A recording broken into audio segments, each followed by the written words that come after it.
It's considered to be the earliest high culture of Central America. Everybody's heard about the Aztecs. Everybody's heard about the Maya. Every male bloodline erased. Every single one. That's what geneticists found when they analyzed ancient DNA from the civilizations before the Aztecs, the Olmec, the Maya, the Toltec, the builders of Teotihuacan. Their Y chromosomes, gone, deleted from history. But the women survived. Teotihuacan is where they believe the gods had created humanity, had created all things, had created the sun, which they refer to as the fifth sun.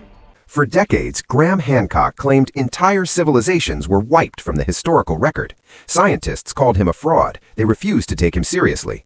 But when the DNA results came back, they proved exactly what Hancock had been saying all along.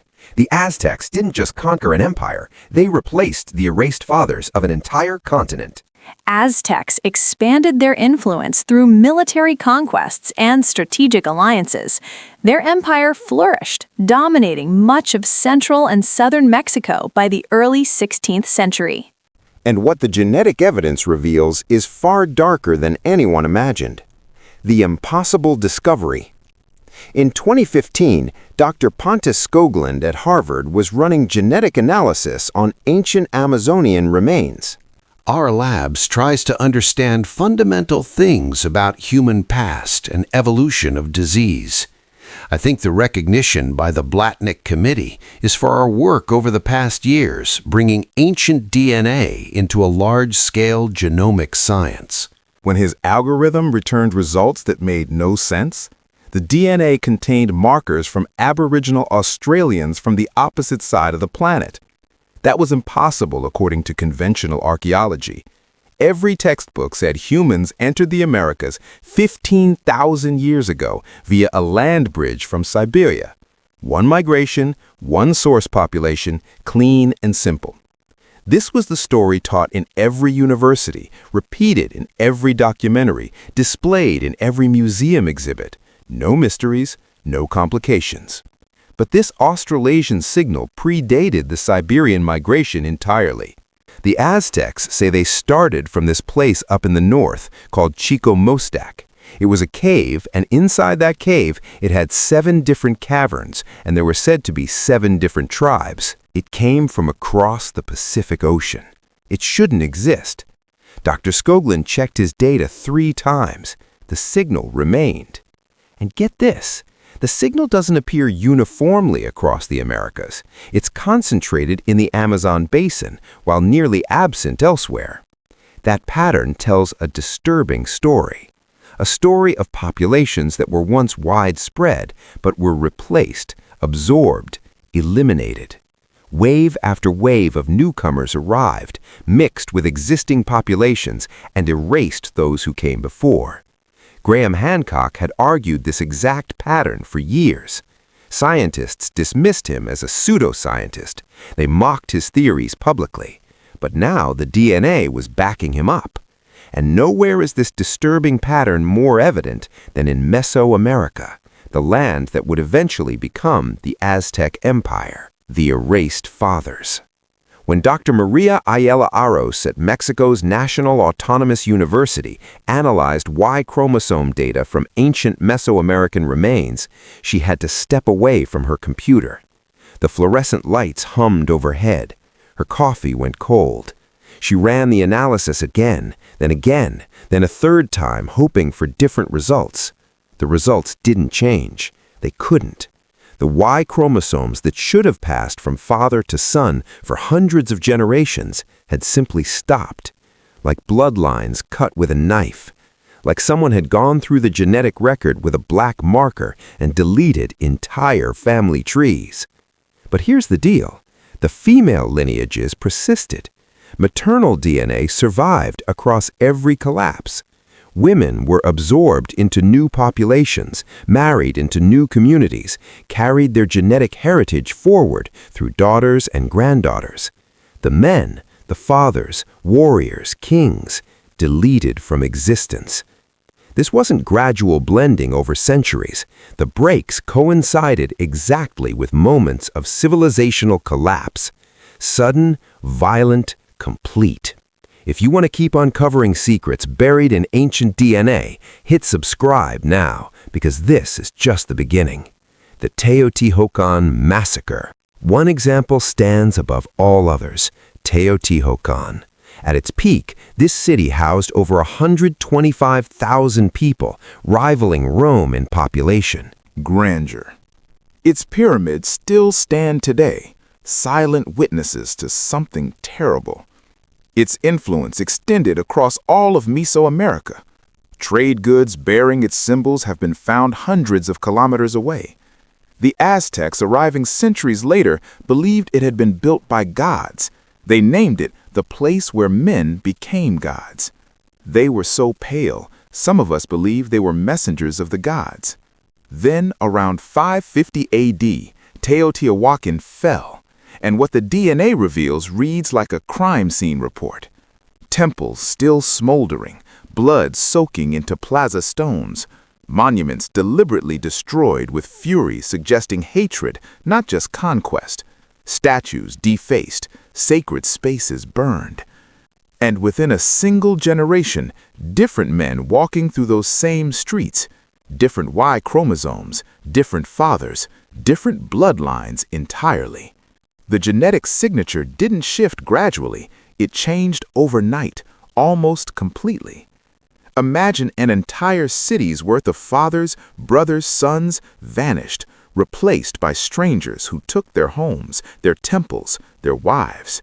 The women remained. Their mitochondrial DNA shows continuity across the collapse. They survived, absorbed into whatever new order emerged. But their husbands, fathers, sons, replaced systematically, completely.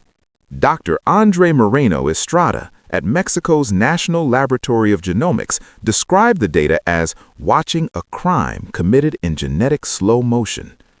Olmec heartland shows identical patterns. Maya sites reveal the same breaks, coinciding with the classic Maya collapse. Toltec signatures vanish after their empire fell.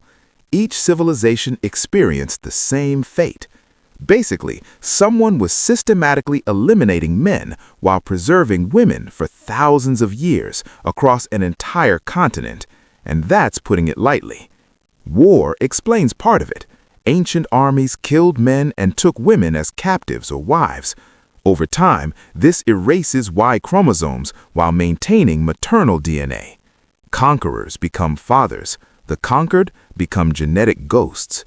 But the scale of what happened in Mesoamerica, this wasn't ordinary warfare. This was a recurring nightmare, replaying across centuries. Each collapse created a genetic vacuum, each vacuum filled by newcomers who dominated until the next wave arrived and erased them too. But wait until you hear who stepped into the final vacuum: the Aztec genetic conquest. The timing of the Aztec arrival looks almost too perfect to be coincidental. According to their own histories, the Mexica wandered for generations before finding home. They claimed origin from a mythical place called Aztlán, guided by their god Huitzilopochtli to seek a specific music. Sign: an eagle perched on a cactus eating a snake. They found it on an island in Lake Texcoco in 1325. Founded Tenochtitlan and began their meteoric rise to power. Here's the deal, though. When the Aztecs arrived, they were walking into music, genetic graveyard. The region had been destabilized by centuries of violence and collapse. Male lineages of earlier civilizations had been shattered beyond recognition. Surviving populations were fragmented, their paternal ancestry broken and replaced multiple times over. Some researchers now whisper about whether the timing was truly coincidental, or whether the Aztec music, genetic conquest, was arranged intentionally. Somehow knew the genetic landscape had been cleared for them, whether their centuries of wandering was actually strategic positioning. Here in a highlands plateau lies the enormous archaeological site of the ancient city of Teotihuacan. Whether they waited until the ground was prepared and the competition eliminated, we can't prove it, but the coincidence is deeply disturbing. Into this fractured landscape came the Aztecs with their intact Y chromosomes. Their male lines hadn't been shattered by conquest. They hadn't been absorbed and diluted over time. They arrived as a coherent genetic unit. Fresh blood entering a land of broken bloodlines, ready for new fathers. And they moved fast, terrifyingly fast. Within 2 centuries, they built one of Earth's largest cities. Tenochtitlan was bigger than London or Paris at the time. When Spanish conquistadors first saw it rising from the lake in 1519, they thought they were hallucinating. Bernal Diaz del Castillo wrote that soldiers asked whether the things we saw were not a dream. Causeways stretched across water, connecting the island to the mainland. Aqueducts carried fresh water for miles. Floating gardens called chinampas fed hundreds of thousands. Massive pyramids dominated the skyline, their steps still stained from fresh sacrifices. But what they built on those erased bloodlines, that's where this story turns into a horror movie. As the Aztecs expanded, their male lineages spread across central Mexico like genetic wildfire. They married women from conquered populations, blending their Y chromosomes with the maternal lineages that had survived earlier collapses. Within just a few generations, Aztec paternal ancestry became dominant across their entire growing empire. This wasn't just political conquest, it was genetic conquest on a continental scale. Dr. Alexander Ioannidis at Stanford analyzed city-states that fell under Aztec control. The Y chromosome shifts following conquest were dramatic, sometimes occurring within a single generation. Local gene pools were completely reorganized. Women from conquered regions appear in genetic samples from the Aztec heartland, suggesting large-scale movement of female populations into the center of the empire. The pattern is unmistakable. Conquer a city, kill or displace the men, absorb the women, repeat. The Aztecs were filling vacuums created by the destruction of earlier male populations. They were becoming the fathers of regions whose original fathers had been erased from existence. For 100 years, the Aztecs rule over central Mexico, but at the peak of their power, they make a crucial mistake. Their fall is unstoppable. They weren't just building an empire of territory and tribute. They were building an empire of blood, extending their paternal ancestry across a continent that had been waiting for new fathers. And get this, they had a tool that made this genetic takeover even more efficient. Nahuatl, the Aztec language. When the Spanish arrived, they were shocked at how widely Nahuatl was understood. Traders spoke it, messengers carried it, marketplaces from northern Mexico to Central America echoed with it. The language had spread far beyond Aztec military reach. Language travels fast. With people. Wherever Naha went, Aztec genes followed. Merchants, soldiers, administrators, priests, each group carried their genetic heritage along with their vocabulary. DNA confirms this pattern. Regions connected by Nahuatl trade routes show genetic mixing consistent with long-distance movement and intermarriage. The Aztecs weren't just conquering territory. They were systematically rewriting the genetic code of an entire civilization. Hancock vindicated. It's not that simple, though. The story goes much deeper than the Aztecs.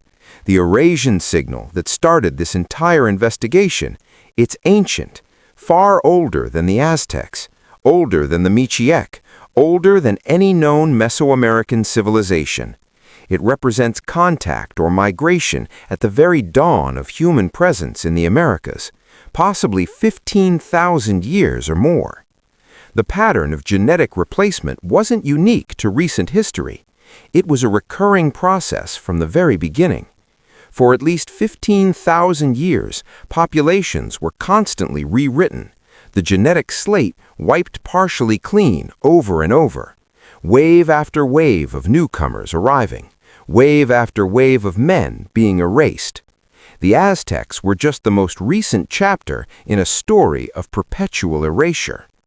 Hancock argued for decades that civilizations were erased from history, that the past is far more violent and strange than textbooks admit, that entire peoples vanished and were replaced, evidence buried or ignored by mainstream archaeology.